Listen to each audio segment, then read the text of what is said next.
L'aube glaciale s'élevait sur Windhollow, un matin ordinaire dans les montagnes du Montana. Emma Lemoine roulait seule sur la route 12, son café encore fumant entre les mains, essayant de rassembler ses pensées pour une nouvelle journée au refuge. Depuis son licenciement du centre vétérinaire Clearwater, elle passait ses journées à soigner des animaux abandonnés, un maigre acte de révolte dans une ville où les gens bien finissaient souvent broyés. Et c'est là qu'elle le vit.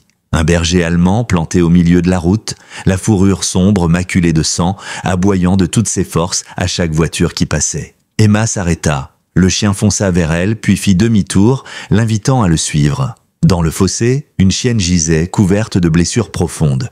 Une scène si violente qu'Emma en resta figée, le souffle coupé. 3 jours plus tard, Emma se tenait au-dessus de cette même chienne, désormais nommée Naya, alors qu'elle tentait désespérément de la sauver sur sa table improvisée de chirurgie. Ce n'était pas un bloc opératoire, mais la salle à manger de son chalet, reconvertie en urgence. Au milieu de cette procédure délicate, ses mains gelèrent. Elle venait de découvrir une puce électronique enfouie bien plus profondément que n'importe quelle puce vétérinaire standard. Lorsqu'elle scanna le dispositif, les mots qui s'affichèrent de la figère, propriété de GenLab Biotechnology, projet CADOG, accès non autorisé interdit. Cette société, c'était celle que son père adoptif, le docteur Sylvain Lemoine, avait bâtie de ses mains. L'entreprise dont elle avait remis en cause les pratiques juste avant d'être écartée. Laissez un like et partagez vos impressions dans les commentaires, ainsi que la ville d'où vous nous écoutez. Maintenant, reprenons l'histoire. Windhollow n'était pas le genre d'endroit qui attirait les touristes.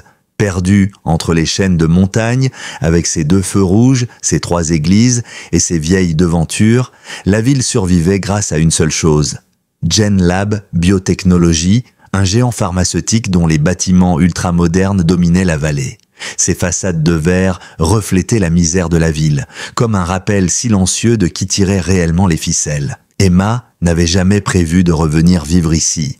À 35 ans, après une belle carrière à Portland, elle n'était revenue que parce que Sylvain, son père adoptif, avait fait un malaise. Il avait besoin d'elle, du moins c'est ce qu'elle avait cru. Emma était de celles qu'on disait entêtées. Droite dans ses bottes, trop intègre peut-être, c'est ce trait de caractère qui lui avait coûté sa place de vétérinaire en chef à Clearwater après qu'elle ait soulevé des questions gênantes concernant certains chiens utilisés pour des études cliniques.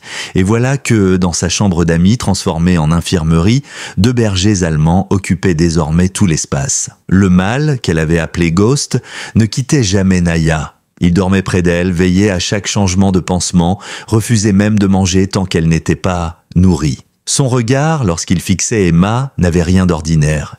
Il y avait une intelligence là-dedans, une loyauté brute qui transcendait l'instinct.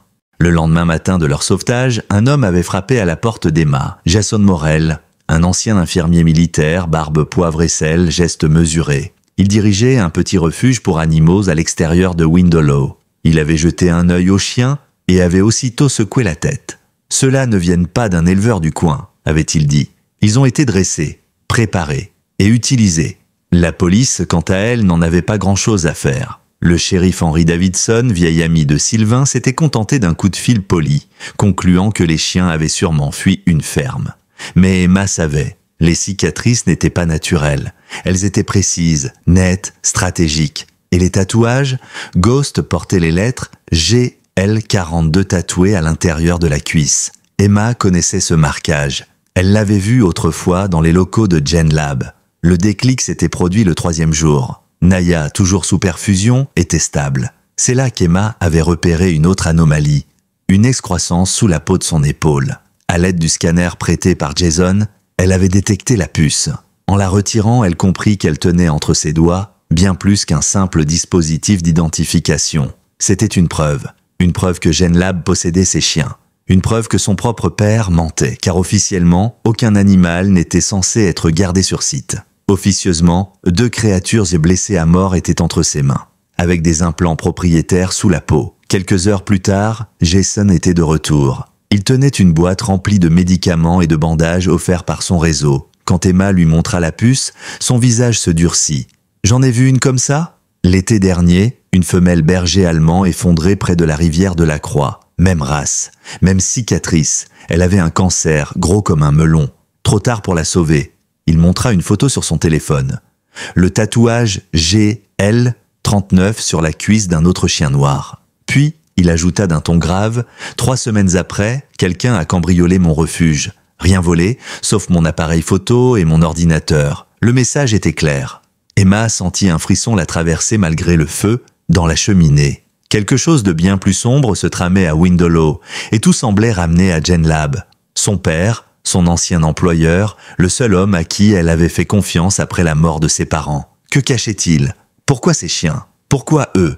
Le shérif Davidson, à qui elle avait tenté d'expliquer les preuves, n'avait pas bougé d'un iota. Pire, il l'avait mise en garde. « Tu sais ce que Sylvain pense des interventions non autorisées, Emma », s'était dit avec un sourire poli. Mais le sous-entendu était limpide. Ce soir-là, alors que le vent s'engouffrait dans les arbres autour de son chalet, Emma se retrouvait face à une évidence qui lui glaçait le sang. Ces chiens n'étaient pas des errants. Ils n'avaient pas été perdus ou abandonnés par hasard. Ils avaient été utilisés puis jetés comme des déchets biologiques. Et quelque part dans cette histoire tissée de mensonges, il y avait son père, Sylvain Lemoine, l'homme qu'il avait adopté à 10 ans, l'homme qu'elle avait admiré pendant toute son adolescence, et qu'elle soupçonnait désormais d'avoir contribué, directement ou non, à la souffrance de ces animaux. Il fallait des réponses. Le lendemain matin, elle se gara devant le bâtiment principal de GenLab Biotechnology, une forteresse de verre et de métal posée comme une verrue ultra-moderne au pied des montagnes. À travers les baies vitrées, on devinait les bureaux aseptisés, les couloirs silencieux, les laboratoires où des vies entières étaient disséquées, manipulées, dissoutes dans des flacons. Le bureau de Sylvain se trouvait au dernier étage avec une vue imprenable sur la vallée qu'il prétendait protéger. Emma fut escortée par son assistante personnelle, une femme aux cheveux tirés et au regard figé. Lorsqu'elle entra, Sylvain se leva de derrière son bureau avec un sourire courtois, trop bien rodé pour être sincère. « Emma, quelle surprise! Je croyais que tu étais encore occupée au refuge. » Elle resta debout, main jointe devant elle, le regard planté dans le sien. « J'ai trouvé 2 bergers allemands, gravement blessés, et identifiés comme appartenant à GenLab. » Il ne broncha pas, mais sa main serra imperceptiblement le stylo qu'il tenait. Elle poursuivit, d'une voix calme mais ferme. L'un d'eux portait une puce implantée bien plus profondément que les normes vétérinaires. L'autre avait un tatouage sur la cuisse, et tous deux montraient des cicatrices chirurgicales précises. Ce ne sont pas des chiens de compagnie, ce sont des cobayes, et ils viennent d'ici. Sylvain s'assit lentement. Il prit une inspiration mesurée, puis dit d'un ton neutre « Je ne connais pas ce projet. Chez GenLab, nous avons des dizaines d'études actives, des codes, des protocoles, des noms de code. Ne me mens pas, ces chiens ont été opérés, modifiés et abandonnés. Ce ne sont pas des erreurs, ce sont des victimes. Je veux savoir ce qu'est le projet K-Dog. » Pendant une fraction de seconde, elle crut percevoir une faille dans son regard. Puis, il reprit son masque professionnel. « Il y a des aspects de notre travail qui sont confidentiels. Pas parce qu'ils sont immoraux, mais parce qu'ils sont sensibles, stratégiques. Tu n'as pas tous les éléments, Emma. Si ces animaux sont liés à une recherche, ils doivent de nous être restitués immédiatement. Nous leur fournirons les soins nécessaires. Des soins? Tu veux dire les euthanasier en silence, comme les autres? J'ai cru en toi, papa. J'ai cru que tu voulais faire le bien. » Ses yeux se durcirent. Il posa le stylo avec soin sur le bureau. « Ce ne sont pas des animaux de compagnie, Emma. Ce sont des sujets de recherche, des actifs précieux. Et les retenir comme tu le fais pourrait être interprété comme du vol. » Emma sentit quelque chose se briser en elle. Ce ton-là, elle ne l'avait jamais entendu chez lui. Froid, mécanique, déshumanisé. Elle recula lentement vers la porte. « Alors montre-moi les autorisations, les protocoles. Prouve-moi que tout cela est légal. » Certains chemins, Emma, dit-il d'une voix plus grave, seraient mieux laissés inexplorés. Pour ton bien, ce n'était pas une recommandation, c'était une menace. 2 jours plus tard, elle se tenait devant un vieux bâtiment dissimulé dans la forêt à quelques kilomètres des installations principales de GenLab. Jason était avec elle. Il avait entendu parler de cet endroit par d'anciens employés, un ancien site de test désaffecté depuis 5 ans, officiellement converti en entrepôt. Mais les rumeurs parlaient de toute autre chose. Les rumeurs disaient qu'on y avait entendu des hurlements. Il s'était garé à distance, avait approché à pied, dissimulé dans les broussailles. Ghost les précédait comme s'il connaissait le chemin. Son pas était assuré, ses oreilles droites, son regard concentré. Il avait déjà été là. Emma en était certaine. Le bâtiment était petit, sans fenêtre, avec un quai de chargement à l'est. Un panneau rouillé portait encore l'ancien logo de GenLab à moitié effacé. L'entrée latérale était verrouillée, mais le cadenas avait déjà été brisé. L'intérieur empestait le moisi, la poussière, l'abandon. Ils parcoururent les couloirs, éclairés par des lampes torches, leurs faisceaux balayant des bureaux vides, des labos démantelés, des étagères désertées. C'est au fond d'un couloir que Jason trouva une armoire métallique verrouillée par une vis rouillée. Il parvint à l'ouvrir. À l'intérieur, un dossier cartonné détrempé portait l'inscription « Évaluation comportementale, phase 2 ». Emma le feuilleta. Elle lut à voix basse « Réaction à la douleur, test de résilience sous stress, capacité à suivre une mission malgré des stimuli négatifs. Recommandation, sujet GL42 à tester en tandem avec sujet N7B pour évaluer les comportements de protection mutuelle. » Ghost, c'était GL42, Naya, N7B, ils avaient été testés ensemble, pas seulement pour leur endurance, mais pour leur lien, pour leur loyauté. C'est à ce moment-là que Ghost se mit à grogner. Son regard se fixa sur un mur au fond de la salle d'archives. Une lourde porte blindée était à moitié dissimulée derrière une étagère métallique. Un clavier numérique moderne clignotait doucement, le seul endroit du bâtiment encore alimenté en courant. Ghost s'approcha, gratta le sol avec insistance. Emma s'agenouilla près du clavier.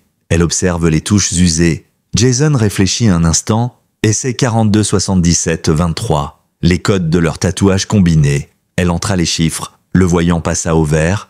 La serrure cliqueta. L'odeur fut la première chose qu'ils sentirent. Urine, peur, douleur.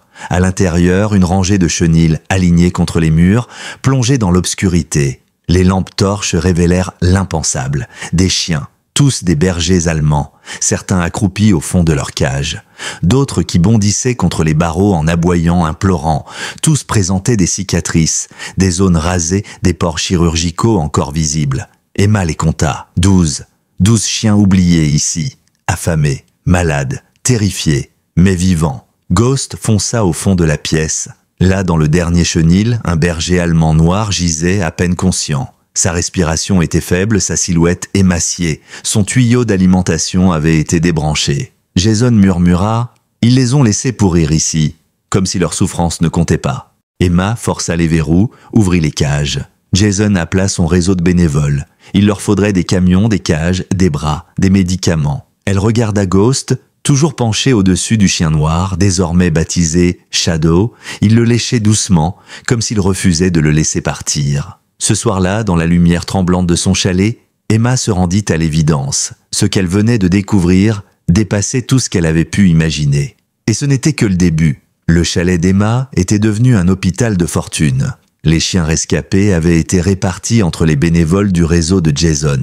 Ceux qui étaient les plus faibles restaient près d'elle pour recevoir des soins immédiats. Shadow, le berger noir au regard éteint, était allongé sur une couverture épaisse, son corps trop maigre frissonnant sous les perfusions qu'elle avait installées. Ghost, fidèle à lui-même, refusait de le quitter. Il restait à ses côtés, le museau posé contre son cou, comme un garde du corps silencieux refusant de baisser la garde. Jason l'observait depuis l'embrasure de la porte. Il murmura « Je n'ai jamais vu ça. Ce n'est pas du dressage, c'est autre chose, une conscience, une loyauté qui dépasse l'instinct. » Emma hocha la tête.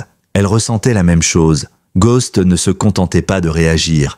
Il choisissait d'agir. Il anticipait. Il aidait. Lorsque Shadow manquait d'eau, Ghost apportait la gamelle, la poussait du museau jusqu'à elle. Lorsqu'un autre chien gémissait dans son sommeil, il allait le réveiller doucement, le rassurer d'un coup de truffe. Plus tard, en relisant les notes récupérées dans l'ancienne installation, Emma tomba sur une phrase qui la glaça « Transfert émotionnel entre sujets observés ». Le spécimen GL42 démontre une réponse empathique exceptionnelle au stress de N7B. Ce n'était pas un hasard. Ils les avaient testés ensemble non seulement pour leur endurance, mais pour leur lien, pour leur capacité à ressentir la détresse de l'autre. Alors qu'elle lisait encore, les phares d'un véhicule balayèrent la façade du chalet. Emma s'approcha de la fenêtre. Une voiture de patrouille, le shérif Davidson. Il descendit lentement, observa les lieux, nota la présence des chiens. Ghost s'interposa immédiatement entre la porte et la pièce où reposait Naya. Il grognait doucement, sans agressivité, mais avec une détermination glaciale. Emma ouvrit la porte. « Bonsoir Emma », lança le shérif en retirant son chapeau. « On m'a signalé une effraction dans un entrepôt appartenant à GenLab. Et des chiens transportés en masse, correspondant à ceux qu'il déclare manquants. Emma resta droite, impassible. Ses chiens étaient abandonnés dans des cages verrouillées, sans eau, sans nourriture, certains à l'agonie. C'est de la négligence criminelle, et tu sais, comme moi, ce que ça signifie. Le shérif la fixa, il hésitait. Son regard se posa sur Jason à l'intérieur, puis sur Ghost, toujours en position. « Tu sais que GenLab a beaucoup d'influence ici, » dit-il enfin. « Tu joues un jeu dangereux. Ton père a officiellement porté plainte pour vol de propriété privée. » Le mot résonna comme une gifle. « Des êtres vivants réduits à de simples actifs, dit-elle. Ils sont plus humains que certains dans ce bâtiment, et je refuse de les rendre à ceux qui les ont torturés. » Le shérif soupira. Il regarda à l'intérieur, vit les chiens blessés, les perfusions, les bandages. « Je fais mon boulot, Emma, mais je te donne 24 heures. Regroupe tes preuves. Trouve un refuge sûr, parce qu'après, je ne pourrai plus t'aider. » Une fois la voiture partie, Jason s'avança vers elle, le visage fermé. « Il te prévient, mais pas pour te sauver. Il essaie de te faire taire. »« Alors on n'a plus le choix, répondit-elle. Je dois lui parler. À mon père, en face. S'il est vraiment derrière tout ça, je veux l'entendre de sa bouche. » Le lendemain, elle se retrouva de nouveau dans le bureau de Sylvain. Il semblait fatigué. Les poches sous ses yeux trahissaient des nuits sans sommeil. Pourtant, il afficha le même sourire professionnel. « Emma, j'espérais que tu reviendrais. Tu veux qu'on mette ça derrière nous ?» Elle resta debout. « J'ai lu les dossiers, j'ai vu les chiens, leurs tatouages, leurs cicatrices. Tu savais? Tu étais au courant. Ces chiens ne sont pas des échecs de laboratoire, ce sont des soldats que vous avez brisés pour satisfaire un contrat militaire. » Il se leva lentement. Son ton devint plus froid. « Tu ne comprends pas ce que ces recherches représentent. Nous avons développé des capacités cognitives, des réflexes accrus, une empathie contrôlée. Ces chiens peuvent sauver des vies sur le terrain, identifier des menaces avant même qu'un humain les perçoive. Ce que nous faisons, c'est pour le bien commun. » « Tu appelles ça le bien commun ? Tu as utilisé mon ADN, papa. C'est écrit noir sur blanc, dans les rapports. Tu m'as adopté parce que j'étais compatible. » Il marqua un silence. Le masque se fissura légèrement. Ce n'était pas comme ça. Au début, non. Mais quand nous avons découvert que certaines caractéristiques génétiques influençaient les connexions interespèces, ton profil est apparu unique. Emma recula d'un pas, la nausée au fond de la gorge. Je n'étais pas ta fille. J'étais un projet. Non, tu étais tout ce que je n'ai jamais pu être. Intelligente, passionnée, morale, mais tu vis dans un monde idéaliste. Et moi, je vis dans le réel. Le réel, c'est celui où tu laisses des animaux mourir dans l'obscurité, seuls, affamés, pour éviter que le scandale éclate avant l'inspection de la FDA. Sylvain s'approcha lentement de son bureau. Tu devrais signer un accord de confidentialité. Les charges contre toi disparaîtront. On te versera une indemnité. Tu pourras partir, refaire ta vie. Et les chiens, ils se tuent. Tu comptes tous les tuer, n'est-ce pas? Certains choix sont nécessaires, Emma, tu verras. Mais à cet instant, dans les couloirs de GenLab, une alarme se déclencha. Une voix s'éleva, confuse. Quelqu'un avait libéré les sujets du sous-sol, des chiens couraient, partout. L'un d'eux, visible sur une caméra de sécurité, n'était autre que Ghost. Il guidait les autres, méthodiquement, vers les sorties. Sylvain blanchit. Impossible. Les systèmes de contrôle ont été désactivés. Quelqu'un a piraté le réseau. Emma, stupéfaite, murmura « Non, pas quelqu'un. Ghost ». La cellule de détention du comté n'avait rien d'accueillant. Les murs gris, l'odeur de désinfectant, la lumière crue du néon, tout semblait conçu pour effacer toute trace d'humanité. Emma était assise sur un matelas trop fin, le dos contre le mur, encore couverte de la poussière de son arrestation. Elle n'avait pas résisté. Le shérif Davidson avait simplement attendu devant GenLab, menottes à la main, accompagné de 2 agents de sécurité. Il avait récité les chefs d'accusation d'une voix monotone, effraction, vol de données, extraction illégale de matériel biologique. On parlait des chiens comme on parlerait de seringues. La caution avait été fixée à 75 000 $, une somme inatteignable pour elle. Pourtant, elle n'éprouvait aucun regret. Seule l'inquiétude la rongeait. Ghost, les autres chiens, et surtout Naya. Trop faible pour avoir quitté le chalet, trop vulnérable pour survivre sans ses soins. La seule chose qui la rassurait, c'était Sarah, la journaliste locale, qui s'était proposée de passer régulièrement au chalet pour surveiller les choses en son absence. Mais cela suffirait-il?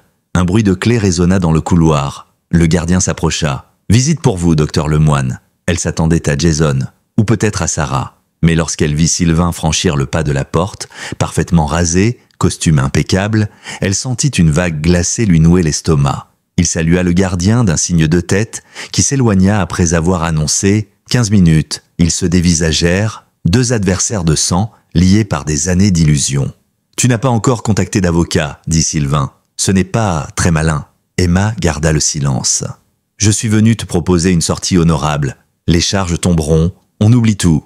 Tu signes une clause de confidentialité, tu rends les documents et on efface l'ardoise. Je n'ai pas ce que tu veux, mentit-elle. Jason a le disque et Sarah a une copie. Il haussa un sourcil. Juste un instant, suffisant pour qu'elle comprenne qu'il la croyait. Tu n'as aucune idée de ce que tu risques. Ce que tu crois être un scandale local est en réalité un projet classé. Militaire, l'État ne te défendra pas. Personne ne le fera. Ce que je vois, ce sont des chiens qui ont souffert, qui ont été torturés et abandonnés, dont tu as ordonné l'élimination. Il recula d'un pas. Tu exagères. Ce ne sont pas des êtres humains, ce sont des produits, des programmes biologiques, des prototypes. Tu mélanges tout. Emma se leva, le regard brûlant. Ghost est revenu à GenLab. Il a libéré les autres, il les a rassemblés, organisé leur sortie. Il a fait ce que n'importe quel être doté de compassion aurait tenté. Ce que toi, tu n'as pas fait. Sylvain haussa le ton, perdant brièvement son calme. Tu projettes des émotions humaines sur un animal, c'est un algorithme vivant, rien de plus. Elle s'approcha des barreaux, son visage tout près du sien. Alors pourquoi m'as-tu utilisé, moi? Pourquoi mon ADN? Parce que tu savais qu'il fallait plus qu'un corps fort. Il fallait une conscience. Il voulut répondre, mais les mots restèrent de coincés. Emma le vit. Le doute, la culpabilité peut-être, ou la peur? L'offre tient jusqu'à midi, dit-il en se détournant. Après quoi, ce sera la voie légale. Et tu sais ce que ça signifie. Lorsqu'il quitta la pièce, Emma s'effondra sur le banc. Non pas de fatigue, mais d'un trop-plein de vérité. Toute sa vie, toute son identité s'effritait. Elle n'avait jamais été une fille. Elle avait été une variable génétique. Les heures suivantes furent un tourbillon. Elle refusa le petit déjeuner de la prison, incapable d'avaler quoi que ce soit. Les images des chiens, les odeurs de l'installation désaffectée, le regard vide de Shadow, tout revenait en boucle. Jusqu'à ce qu'enfin, une autre voix familière surgisse. « Emma !» Sarah apparut à travers les barreaux, son visage éclairé par une excitation fébrile. « Jason a réussi, il a récupéré le disque. On a tous les fichiers. Et on va publier ce soir sur 3 chaînes régionales, à 18h pile. Et ce n'est pas tout. » Elle se pencha. Ghost est revenu au chalet cette nuit, avec 3 autres bergers. Ils sont cachés dans la cave à racines, sous l'atelier. Il les rassemble, Emma. Il n'essaie pas de fuir. Il construit quelque chose. Emma sentit ses jambes se dérober, l'émotion la submergea. « Enaya » demanda-t-elle d'une voix tremblante, toujours en vie, mais elle s'affaiblit. La fièvre monte. Jason pense que le protocole expérimental provoque une réaction auto-immune. Il lui faut des soins spécialisés. À ce moment-là, le shérif Davidson revint. Son regard avait changé. Il tenait un dossier dans la main. « Docteur Lemoine, dit-il, après examen de la procédure d'arrestation, il y a eu des irrégularités. En conséquence, je vous libère, sous surveillance. Vous devez rester dans le comté. » Elle n'y croyait pas. Il ouvrit la cellule. Et avant qu'elle n'ait pu le remercier, il glissa doucement. « Mon chien, Rex, est mort la semaine dernière. Insuffisance rénale, subite. Pourtant, il avait un contrôle parfait 2 semaines avant. Soigné chez GenLab, gracieusement. » Emma le fixa. Le puzzle s'assemblait lentement. « Je veux la vérité sur lui, » ajouta le shérif, le regard dur. « Toute la vérité. » Lorsqu'elle quitta le bâtiment, Sarah et Jason l'attendaient en voiture. Mais le soulagement fut de courte durée. Jason avait le visage sombre. Naya décline. L'infection gagne. Les médicaments ne suffisent plus. Elle a besoin de soins d'urgence. Et de l'antidote. Le vrai. Celui qu'ils ont mis au point pour contrer leurs propres toxines. Emma sentit une nouvelle vague de terreur. Car cet antidote, seul GenLab pouvait en posséder la formule. Et son père ne la lui donnerait jamais. Le trajet jusqu'au chalet se fit dans un silence tendu, seulement ponctué par les roues crissant sur le gravier et les battements précipités d'un cœur qui savait que chaque minute comptait. Lorsqu'Emma ouvrit la porte, l'odeur l'assaillit immédiatement. L'infection avait progressé. La pièce avait perdu cette fraîcheur aseptisée que Jason s'évertuait à maintenir. Enaya, couchée sur son tapis de fortune, respirait plus vite, plus court, les yeux mi-clos, le flanc agité de tremblements involontaires. Ghost était là, bien sûr, il ne l'avait pas quittée. Il avait glissé son corps contre le sien pour la réchauffer. Lorsqu'il vit Emma, il leva les yeux vers elle avec un mélange d'espoir et de détresse. Il savait. Il comprenait. Jason s'approcha doucement. Elle a moins de 24 heures. L'infection a franchi la barrière tissulaire. On est en train de la perdre. Emma posa les mains sur le flanc de la chienne. Elle sentait la chaleur anormale, le gonflement des tissus, le rythme cardiaque en accélération. Ses compétences vétérinaires hurlaient ce que son cœur refusait d'admettre. Ils ont intégré un mécanisme d'autodestruction, souffla-t-elle. Une sécurité. Si les chiens s'échappent, ils dépérissent. Personne ne peut en apprendre plus. Sarah se tenait près de la fenêtre, son téléphone collé à l'oreille. Je vais essayer de contacter Benjamin Rhodes. Il travaille à la radio de la vallée, juste en dessous du relais de diffusion. Il connaît le matériel. Il pourrait nous aider à brouiller le signal si on trouve la fréquence des implants. Mais il faut faire vite. Emma leva les yeux. Pour ça, il me faut les fichiers d'accès interne. Le protocole complet. Et je sais où ils sont. Au dernier étage de GenLab. Dans le bureau de Sylvain. Jason secoua la tête. Tu veux y retourner, après ce qu'il t'a dit, après ton arrestation? Il pense que j'ai été brisé, que je suis prête à accepter son accord. Il ne se méfiera pas, il me laissera entrer. Et pendant qu'il parle, je trouverai ce dont on a besoin. C'est risqué, Emma. Tu n'auras pas de seconde chance. Elle se redressa. Son regard n'avait jamais été aussi déterminé. Il s'agit de leur vie, de celle de Naya et de Ghost. Je ne laisserai pas mourir ces chiens à cause de la lâcheté d'un homme. Je prends le risque. Le plan s'organisa rapidement. Jason transporterait Naya et les 3 autres chiens à la clinique vétérinaire d'Elderidge, une ville voisine, où le docteur Moreau, un vétérinaire indépendant sensibilisé à la cause animale, pourrait les accueillir sans poser de questions. Sarah, de son côté, se rendrait au relais radio avec Ghost. Il connaissait les siens. Il pourrait les retrouver, les rassembler et surtout les protéger. C'est alors qu'un véhicule arriva lentement par l'allée du chalet. Le shérif Davidson, seul, sans renfort, il descendit, posa une caisse sur le porche. Médicaments, pansements, antibiotiques, je les ai pris à la clinique. Ils ne poseront pas de questions tant que je ne leur en pose pas non plus. Il s'approcha de Ghost, s'accroupit devant lui. Le chien resta immobile, le regarda droit dans les yeux. « J'ai perdu Rex », dit-il. « Il a travaillé à mes côtés pendant 7 ans, un frère, et je n'ai rien pu faire pour lui. Je ne laisserai pas ça arriver à ceux-là. » Emma sentit un poids quitter ses épaules. « Tu veux dire que... tu es avec nous ?» Le shérif hocha lentement la tête. « Si vous avez besoin d'une couverture légale, je peux vous accompagner. Si tu retournes à GenLab, je viens avec toi. Mon badge te donnera une légitimité. Et s'ils veulent se jouer à la guerre, ils devront le faire en regardant un officier dans les yeux. » Emma n'hésita pas. Elle prit son sac, enfila sa veste, jeta un dernier regard vers Naya et Ghost. « Je reviens vite », promit-elle à mi-voix. Ghost se leva, trotta jusqu'à elle, posa doucement sa truffe contre sa main. Il n'aboie pas. Il comprend. L'entrée principale de GenLab semblait figée dans le silence du soir. Les vitres reflétaient les montagnes environnantes, comme si la nature refusait de voir ce qui se tramait entre ses murs. Emma passa son badge. Le voyant vira au vert. Il ne l'avait pas désactivé, preuve qu'il la pensait encore contrôlable. Elle monta au dernier étage accompagnée du shérif. Sylvain les accueillit en souriant, vêtu d'une chemise claire, visiblement soulagée. « Tu fais le bon choix, dit-il.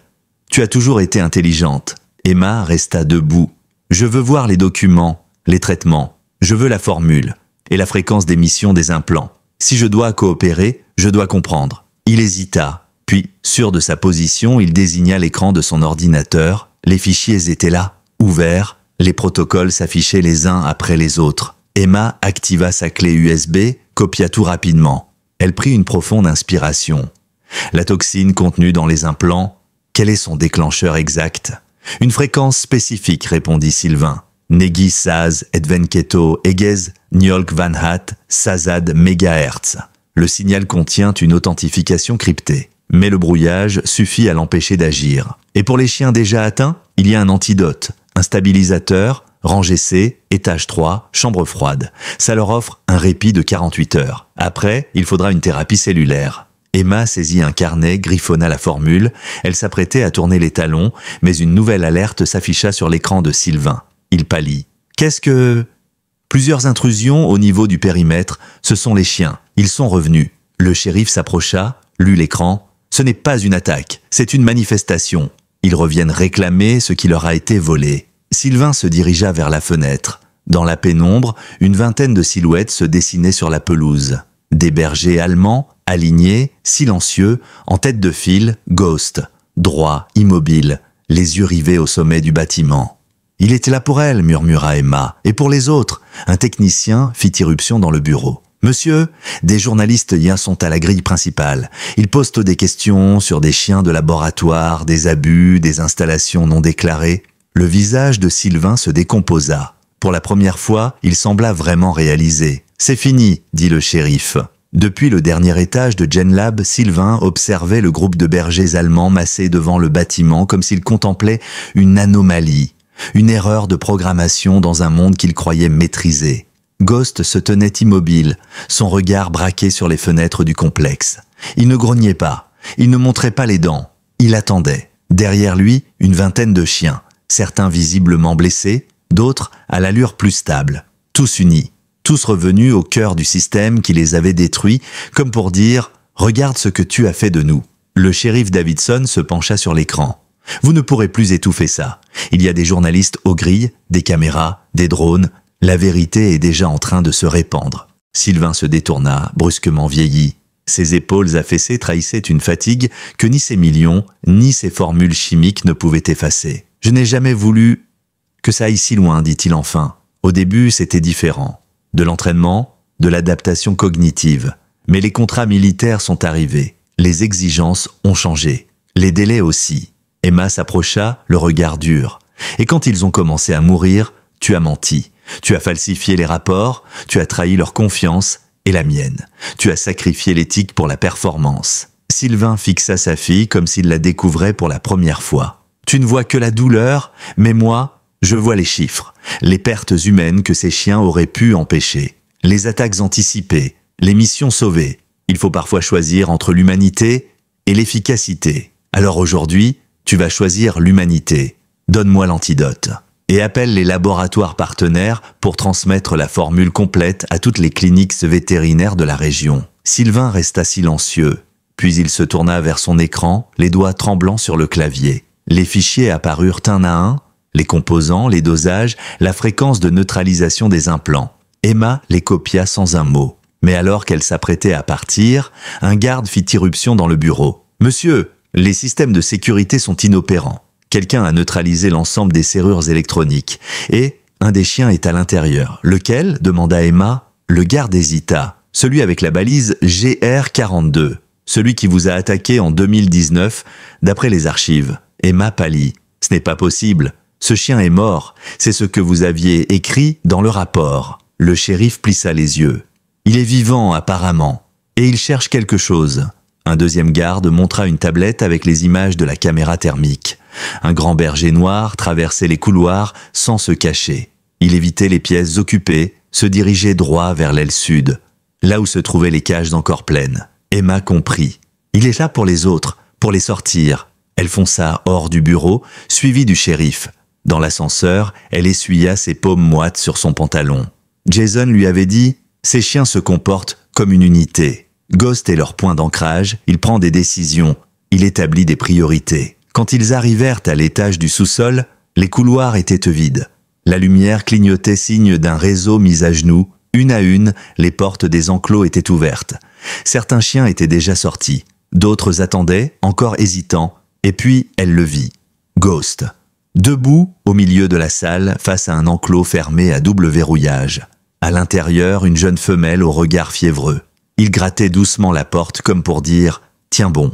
Emma s'approcha, s'agenouilla à ses côtés. La chienne portait une balise similaire à celle de Naya. Des électrodes, une perfusion automatique. Elle était encore vivante, mais plus pour longtemps. « On l'emmène », dit-elle simplement. Elle ouvrit la cage. Ghost entra en premier, l'aida à se lever. Avec une patience infinie, il la guida, la soutint et l'accompagna hors de la pièce. À l'extérieur, les véhicules du shérif et des bénévoles du sanctuaire commençaient à arriver. Sarah était là, avec Benjamin Rhodes, l'ingénieur radio. Il avait déjà installé un brouilleur dans sa camionnette, un système de transmission qui fonctionnait sur batterie indépendante. Les premiers tests indiquaient qu'il était capable de neutraliser toute tentative d'activation à distance sur un rayon de 10 km. « On a besoin de la fréquence ?» lança-t-il. Emma lui tendit la note griffonnée par son père. « 472 przecinek 86 MHz. Active-le maintenant. Chaque seconde compte. » Il lança la séquence. Une lumière verte clignota. Dans la clairière, les chiens encore porteurs d'un plan levèrent la tête, alertés par quelque chose, un relâchement, un soulagement imperceptible, comme si une pression invisible venait d'être levée. Mais Naya, Emma pensa à elle. On doit la stabiliser, elle a besoin du sérum. Et tout de suite, Jason arriva dans un pick-up poussiéreux accompagné d'un assistant vétérinaire. Naya était couchée à l'arrière, les yeux à peine ouverts. Emma s'agenouilla, sortit le flacon encore froid de sa poche. « Tenez bon, souffla-t-elle. Tu vas t'en sortir. » Elle injecte lentement le stabilisateur. Tous retinrent leur souffle. Les secondes s'écoulèrent, lourdes comme du plomb. Puis Naya gémit faiblement. Ghost s'approcha, posa doucement sa tête contre la sienne. Elle vivait. La nouvelle se répandit comme un feu de forêt. Dans les heures qui suivirent, les chaînes locales relayèrent les images des chiens rassemblés devant GenLab, les vidéos de la salle d'expérimentation, les dossiers internes, les extraits d'enregistrement que Sarah avait collectés au fil des mois. Le scandale explosa au niveau national. GenLab fut placé sous enquête fédérale. Les laboratoires furent perquisitionnés. Le ministère de la Défense suspendit tous les contrats. Des fonds spéciaux furent débloqués pour prendre en charge les soins vétérinaires des anciens sujets expérimentaux. Mais le plus important, c'est que les chiens avaient été sauvés. Une semaine plus tard, le sanctuaire prenait forme.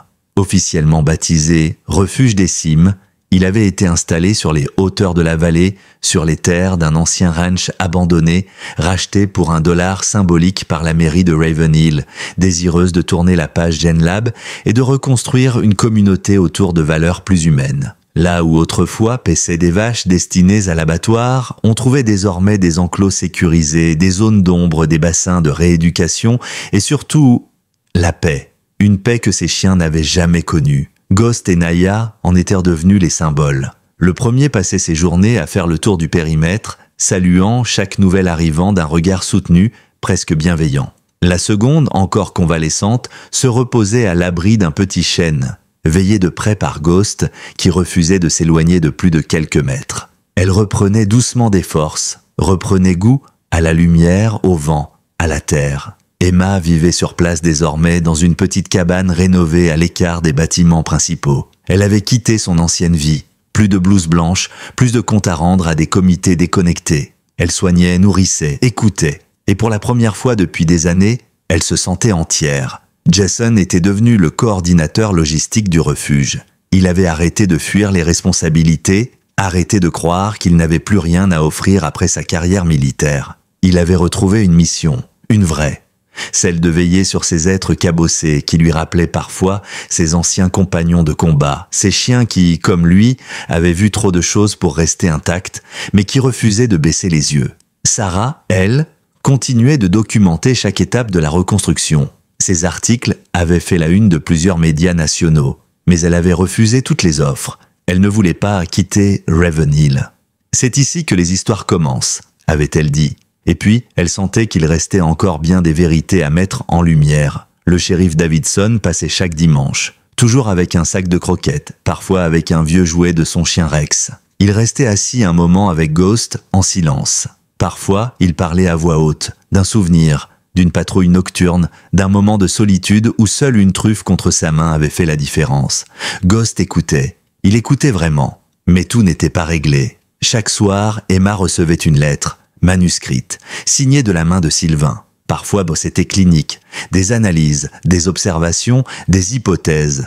D'autres fois, c'était plus personnel. Des bribes de souvenirs, un mot d'excuse maladroit, un regret à peine formulé. Elle lisait tout, ne répondait jamais. Le pardon n'était pas encore possible. Pas tant que les cicatrices se saignaient. Un matin, alors qu'Emma examinait les analyses sanguines de 2 nouveaux chiens arrivés en urgence, Jason frappa doucement à la porte de la clinique. « Il est cela, dit-il simplement. »« Qui ? Ton père. Il vient d'arriver, avec un agent pénitentiaire. Ils l'ont libéré pour raison médicale, stade terminal. » Emma resta figée. Elle avait su, bien sûr. Sarah lui avait transmis les informations, le rapport médical, le diagnostic, moins de 3 mois à vivre. Mais le voir ici, c'était autre chose. Elle sortit. Il était assis sur un banc, plus maigre, plus pâle, les joues creusées, les cheveux gris désormais presque blancs. Il la vit et se leva, chancelant. Elle ne bougea pas. « Je voulais voir ce que tu avais fait, dit-il, ce que j'ai détruit et que tu as reconstruit. » Elle ne répondit pas. Il reprit. Je sais que je ne mérite pas le pardon, mais j'aimerais le demander quand même. Ghost s'approcha lentement, posant son regard sur Sylvain. Il ne montrait ni hostilité ni affection, juste cette neutralité attentive propre aux êtres qui ont trop vu. Sylvain baissa les yeux. Je ne suis pas venu pour m'imposer, juste pour assister à la cérémonie, et puis partir. Emma hocha lentement la tête. Tu restes à l'écart, tu ne t'approches pas des enclos, et tu ne touches aucun chien, compris? Il acquiesça, la voix brisée. Le lendemain, le refuge des Cimes célébrait son premier anniversaire. Des familles étaient venues de tout l'État. Certains chiens, désormais sociabilisés, jouaient avec des enfants sous surveillance. D'autres restaient à l'écart, mais sans agressivité. Les journalistes étaient présents, les caméras discrètes. Et pour une fois, Emma ne ressentait ni colère ni peur, juste un début de paix. Lorsque son tour vint de prendre la parole, elle grimpa sur l'estrade improvisée, le micro à la main, le regard tourné vers Ghost et Naya, assis côte à côte en contrebas. « Ce refuge n'est pas né d'un projet, dit-elle. Il était né d'un échec, d'une douleur profonde, de trahison. Il est né parce que des êtres vivants ont été traités comme des objets, et qu'ils ont refusé de se laisser détruire. Ici, on ne mesure pas les êtres à leur utilité. Ici, on les écoute, on les soigne, et surtout, on les laisse aimer. » Un silence chargé d'émotions s'installa. Puis les applaudissements fusèrent. Emma descendit de l'estrade, croisa le regard de son père. Il souriait tristement. Un sourire de ceux qui savent c'est qu'il est trop tard, mais qui sont reconnaissants de pouvoir encore voir. Après la cérémonie, le refuge s'était peu à peu vidé. Les visiteurs repartaient avec des brochures, des promesses de dons, des souvenirs plein les yeux. Les chiens, eux, retournaient à leurs habitudes.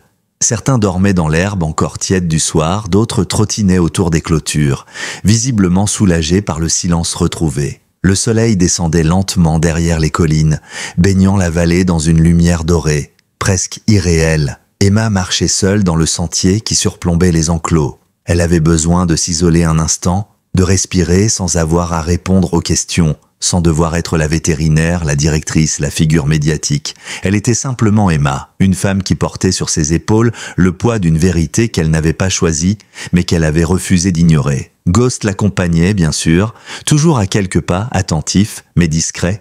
Il ne la précédait jamais. Il ne la suivait pas non plus. Il cheminait avec elle, et c'était là toute la différence. « Tu crois qu'on a bien fait ?» murmura-t-elle sans se retourner. « D'ouvrir les portes ? D'exposer la vérité ?» d'accueillir même ceux qu'on aurait préféré laisser dehors. Ghost leva les yeux vers elle, son regard était profond, tranquille. Emma sourit doucement. Oui, moi aussi. Ils arrivèrent à la clairière supérieure, là où une nouvelle structure était en construction. Un centre de réhabilitation pour chiens souffrant de stress post-traumatique. Un projet que Jason avait initié après avoir remarqué chez certains des pensionnaires des comportements similaires à ceux qu'il avait observés chez ses anciens camarades blessés de guerre. Le chantier avançait vite.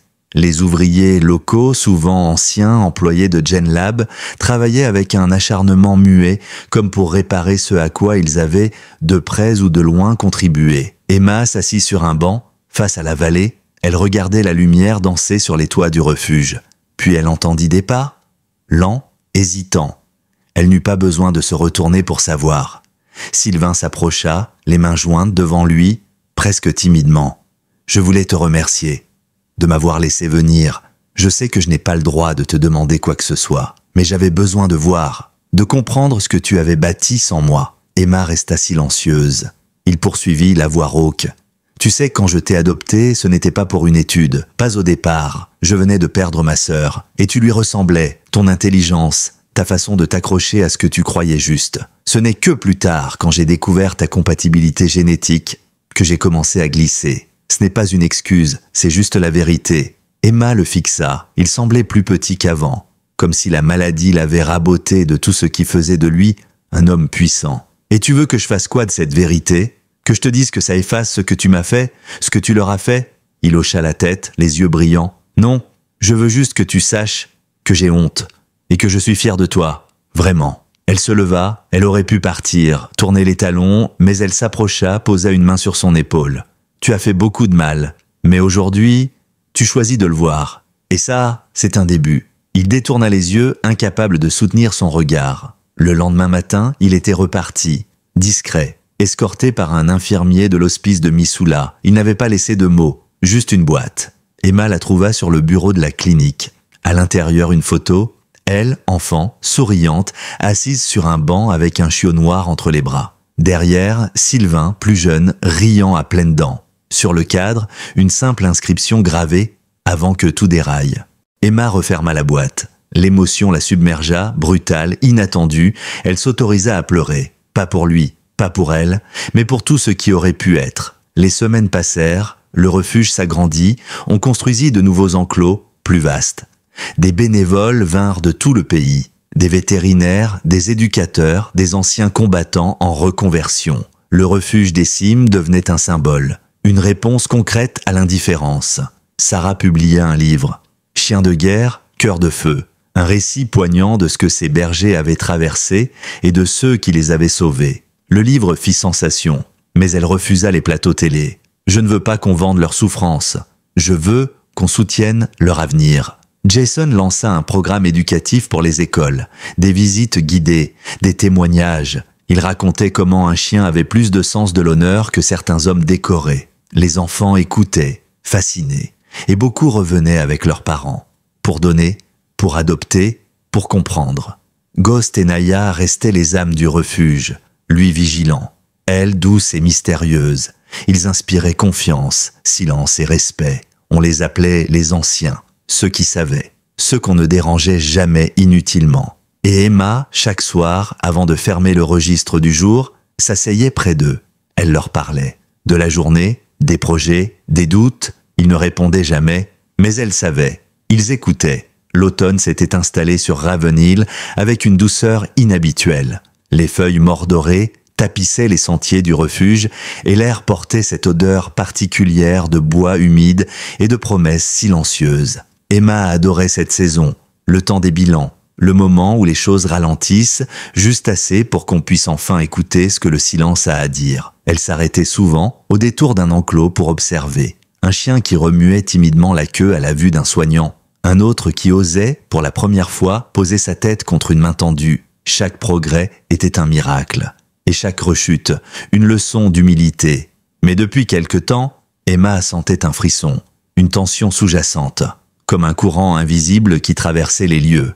Ça avait commencé avec les appels anonymes, une voix déformée, toujours la même. Ce que vous avez volé n'est pas à vous, ces chiens ne vous appartiennent pas. Puis des drones filmant discrètement au-dessus des enclos, et enfin des rapports de véhicules suspects rôdant à la lisière des bois. Pas de plaques, pas de traces. Jason avait renforcé la sécurité, caméra infrarouge, éclairage automatique, accord avec la police locale. Mais Emma savait. Quelqu'un voulait récupérer ce que GenLab avait perdu. Pas pour les soigner, pas pour les aimer, mais pour continuer ce que Sylvain avait, lui, fini par abandonner. Un soir, elle convoqua Sarah et Jason dans le petit bureau de la clinique. La lampe posée sur le bureau projetait leurs ombres sur les murs. Ghost dormait près de la porte, mais ses oreilles restaient dressées. « Il faut qu'on soit prêt », dit-elle simplement, « parce qu'un jour ou l'autre, ils reviendront. Pas pour voler nos chiens, mais pour voler leur histoire. » Jason hocha la tête. Il avait lui aussi senti ce frémissement. Ce regard insistant dans le rétroviseur en rentrant chez lui. Ce bruit de moteur qui s'éloignait quand il allumait la lumière de sa grange. « Tu penses qu'il existe encore une autre branche de ce programme ?» demanda Sarah. « Un labo clandestin ? Un projet concurrent ? Je pense qu'il y a toujours des gens prêts à tout pour un avantage stratégique. Et qu'on est devenu un symbole à faire taire, » répondit Emma. Un long silence s'installa. « Alors, on fait quoi ?» demanda Jason. « On protège ce qu'on a construit. Et on raconte l'histoire, encore et encore, à voix haute, pour que personne ne puisse la réécrire. Parce qu'ils peuvent voler des données, des chiens, même des souvenirs. Mais ils ne peuvent pas voler la vérité. » Sarah enregistra cette phrase. Elle savait qu'un jour, elle ouvrirait un discours avec. Peut-être lors d'une conférence, peut-être dans un documentaire, mais ce serait son fil rouge. Quelques jours plus tard, Emma reçut une lettre. Sans adresse d'expéditeur, l'écriture était tremblée, à peine lisible. Mais elle l'a reconnue immédiatement, celle de son père. « Emma, quand tu liras ceci, je ne serai sans doute plus là. Je n'ai pas de grandes révélations, pas de secrets à te livrer. Juste une dernière demande, ne laisse pas les autres utiliser ce que j'ai créé. Empêche-les de recommencer, de croire qu'on peut fabriquer la loyauté, l'amour ou le courage en laboratoire. Ces chiens sont plus humains que ceux qui les ont conçus. Protège-les. Et surtout, protège-toi. Emma resta longtemps avec la lettre entre les mains. Ghost s'approcha, posa sa tête sur ses genoux. Elle le regarda. « Tu penses qu'il a compris à la fin ?» Le chien ne bougea pas. Mais ses yeux étaient doux, pleins d'une sagesse que les mots ne peuvent pas contenir. L'hiver arriva. Les montagnes se couvrirent de neige. Les toits du refuge furent renforcés. Des poêles furent installés dans les cabanes. Et pourtant, jamais les lieux n'avaient été aussi chaleureux. Les chiens s'adaptaient. Certains jouaient dans la neige pour la première fois de leur vie. D'autres restaient bien au chaud, emmitouflés dans des couvertures épaisses. Mais tous étaient là, en vie, en sécurité. Et puis un matin, un petit miracle eut lieu. Naya, restée fragile malgré les mois de soins, s'aventura seule dans le jardin sud, là où poussaient quelques arbres tordus et silencieux. Elle y rencontra un chiot, abandonné la veille, déposé anonymement devant les grilles. Elle s'approcha lentement, renifla le petit être tremblant, et sans bruit, se coucha à côté. Le chiot se blottit contre elle. Emma, témoin de la scène depuis la fenêtre de la clinique, sentit son cœur se serrer. Naya, la survivante, celle qui avait failli mourir entre les mains de scientifiques sans âme, devenait maintenant la protectrice. Ghost les rejoignit peu après, et tous trois restèrent là dans le froid lumineux du matin, formant un cercle de chaleur et de résilience. Emma sourit. Une larme silencieuse coula sur sa joue. Elle savait que l'histoire n'était pas finie, mais elle savait aussi qu'elle n'était plus seule pour la raconter. Le deuxième hiver, au refuge des cimes, fut rude. Le vent s'était engouffré dans les flancs de la vallée, rendant chaque déplacement plus difficile, chaque geste plus précieux. Et pourtant, jamais la petite communauté n'avait été aussi soudée. Les chiens résistaient, les humains aussi. L'un comme l'autre tiraient leur force des regards, des habitudes, des silences chargés de sens. Emma, comme chaque matin, faisait sa tournée à l'aube. Elle vérifiait les enclos, les pansements, les stocks. Elle s'arrêtait parfois pour gratter une oreille, pour murmurer un mot d'encouragement. Chaque chien connaissait sa voix, et chacun d'eux avait appris que cette voix signifiait sécurité. Mais ce jour-là, un visiteur inattendu l'attendait devant la grille. Un homme d'une quarantaine d'années, silhouette discrète, manteau simple. Il tenait un carnet à la main. « Bonjour », dit-il en découvrant son visage. « Vous êtes Emma Whitmore, n'est-ce pas ?» Elle hocha la tête, méfiante mais calme. « Je m'appelle Aaron Keller. Je travaille pour le département fédéral de la protection animale, mais officieusement, je suis là pour autre chose. » Il sortit une enveloppe de sa poche. « Votre père m'a contacté avant sa mort. Il m'a confié certaines informations que je n'étais pas autorisé à recevoir à l'époque. Mais le climat a changé. Ce que vous avez fait ici, ce que vous avez révélé, ça a poussé plusieurs départements à réévaluer certaines priorités. » Emma ouvrit l'enveloppe. À l'intérieur, une série de documents, des protocoles de désactivation des implants, des listes de laboratoires partenaires, des preuves formelles de transferts illégaux vers des installations secrètes à l'étranger. Certains chiens, continua Aaron, n'ont jamais été rapatriés. Ils sont peut-être encore en vie. J'ai reçu l'autorisation de monter une équipe d'investigation. Mais j'aurai besoin de vous et de Ghost. Emma baissa les yeux vers le berger allemand qui observait l'homme avec un calme absolu. Ghost n'avait jamais quitté le refuge depuis leur arrivée. Il en était devenu le gardien, l'âme silencieuse. Le privé de cet endroit, Emma hésita. Mais Ghost, comme s'il avait tout compris, posa une patte sur sa jambe. Un geste simple, mais pour elle une réponse. « On est avec vous ?» dit-elle. Le voyage les mena loin. Trop loin parfois. Des entrepôts désaffectés dans le Dakota. Une ancienne clinique reconvertie en ferme en Alabama. Une base militaire semi-démantelée dans l'Idaho. Et dans chacun de ces lieux, des traces. De cages, d'odeurs, de souvenirs accrochés au mur. Parfois, un collier rouillé, un tatouage effacé, un nom gravé sur un tableau blanc. Mais un jour, enfin, une présence. Un chien. Leur premier sauvetage eut lieu dans un sous-sol humide, sous un abattoir désaffecté. Une femelle noire et feu, méfiante, amaigrie, mais encore debout. Ghost s'approcha le premier, elle grogna, il s'arrêta, attendit, puis s'assit, simplement. Après une minute, elle fit un pas, puis un autre. Quand elle posa sa tête contre son museau, Emma sut. Ils comprenaient la même langue. Dès lors, l'équipe devint un trio. Puis un quatuor, puis une meute. Les chiens retrouvés, les traces remontées, les visages identifiés. Les autorités suivirent, enfin. Des arrestations eurent lieu. Des laboratoires furent démantelés. Et au fil des mois, les pièces du puzzle se recomposèrent. Pendant ce temps, au refuge, la vie suivait son rythme.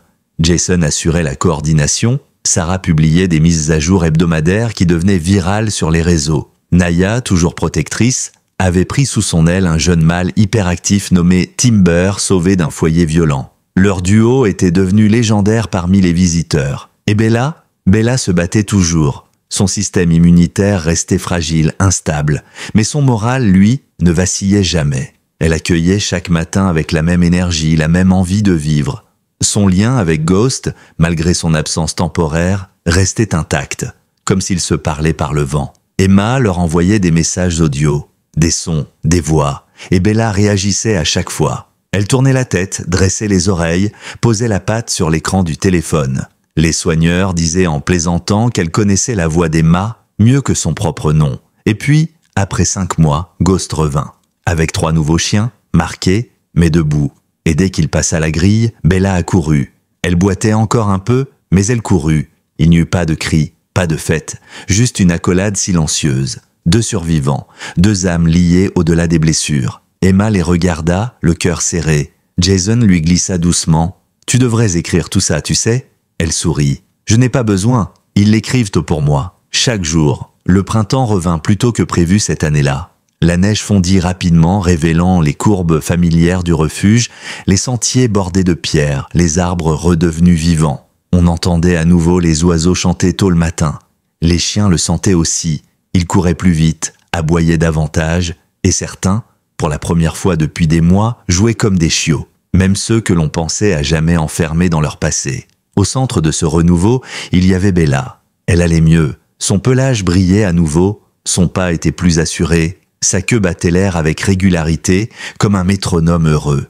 Elle avait survécu à tout, et maintenant, elle vivait. Elle passait ses journées auprès de Ghost, mais elle veillait aussi sur les nouveaux arrivants, ceux qui venaient de loin, qui ne connaissaient rien d'autre que la peur. Elle les approchait lentement, sans brusquerie, et tôt ou tard, ils finissaient par la suivre, comme un guide, comme une preuve vivante que la douleur n'est pas une fatalité. Emma l'observait souvent à distance, par la fenêtre du bureau, depuis la terrasse du dispensaire. Elle n'avait pas besoin de s'approcher. Elle savait. Bella avait trouvé son rôle, sa mission, comme si elle avait décidé de transformer sa souffrance en boussole pour les autres. Un matin, Sarah l'appela depuis l'enclos sud.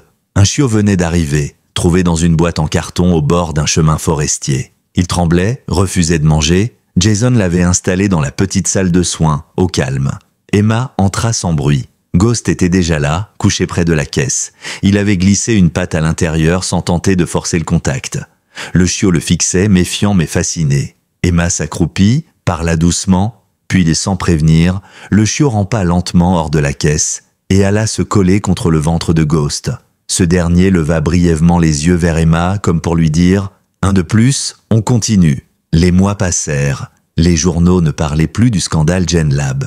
L'attention médiatique s'était déplacée vers d'autres crises, d'autres drames. Mais au refuge des cimes, rien n'avait changé. Le combat continuait, silencieux, modeste, mais vital.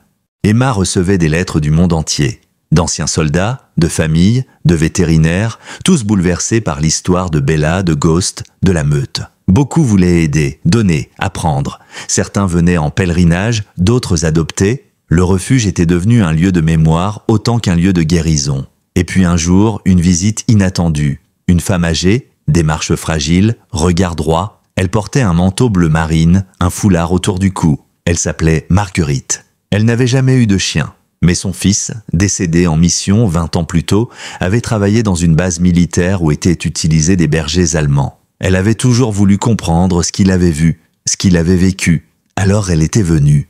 Ghost l'accueillit en silence, puis l'accompagna jusqu'à un banc. Ils restèrent assis ensemble presque 1 heure, sans bouger.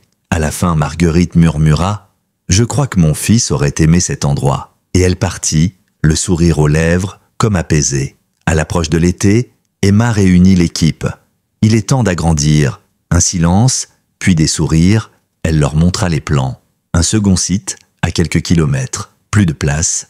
Un centre de formation pour chiens de thérapie, un programme d'accueil pour jeunes en rupture et une structure pour les anciens chiens de service en fin de parcours. Elle l'appellerait la clairière. Jason posa une main sur son épaule. « Tu penses qu'on aura la force de tout recommencer ?» Emma regarda Bella, Ghost et les dizaines de chiens autour d'eux.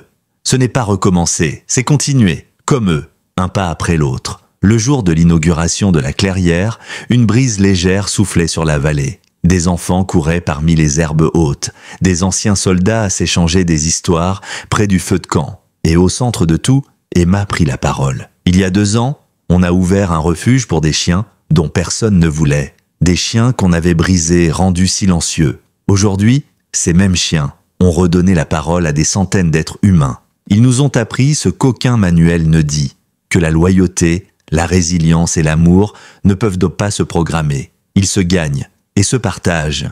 Elle fit une pause, chercha Ghost du regard. Il était là droit comme une statue, Bella à ses côtés. Et dans l'ombre, un nouveau venu, le petit chiot trouvait cet hiver, désormais vif, joyeux, un symbole vivant de ce qui renaît. Si vous êtes ici aujourd'hui, c'est parce que vous y croyez aussi. Alors merci. Merci pour eux. Et pour tous ceux qu'on n'a pas encore sauvés. Les applaudissements furent longs, sincères, sans artifice. La nuit tomba, les lumières s'allumèrent, et sur la colline au-dessus du refuge, Emma s'assit seule un instant. Ghost vint la rejoindre. Puis Bella, puis un à un d'autres chiens, comme une ronde, une meute silencieuse sous les étoiles. Et elle sut que tout irait bien. Parce que tant que quelqu'un se tiendrait debout, au bord d'un enclos, une main tendue, une voix douce, une promesse de ne pas abandonner, alors il y aurait encore de l'espoir.